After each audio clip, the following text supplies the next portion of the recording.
मी भास्कर एकनाथ पाटील बाधित शेतकरी हत्ती गट नंबर 232 आणि 230 यापैकी माझं गट नंबर 30 आणि 32मधून 62 गुंठ जात आहे आणि गट नंबर 228मधून त्यातून 66 गुंठ जात आहे। माझे एकंदरीत क्षेत्र 3 एकर 8 गुंठ जात आहे।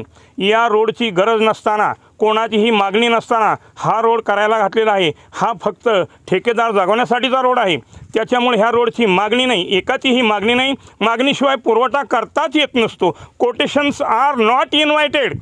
जर कोटेशन नाही, मागणी नाही तर तुम्ही रस्ता करताच कशाला? कोणाची मागणी नाही तर तुम्हाला पुरवठा करायची गरजच काय?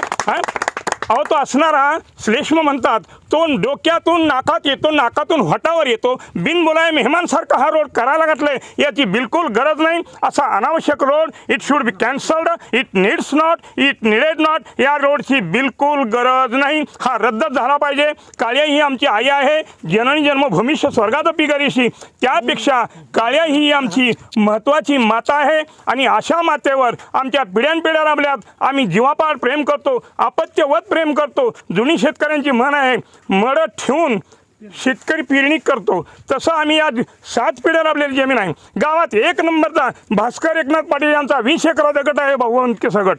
अशा गटातून शेती जाते। आम्ही जगायचं काय? आमच्या वडिलांनी पूर्वजांनी आम्हाला ठेवलं, आजोबांनी, आता आम्ही वंशजाला ठेवायचं काय? या रोडची गरज नाही, हा रद्द झाला पाहिजे। It needs not, it needed not.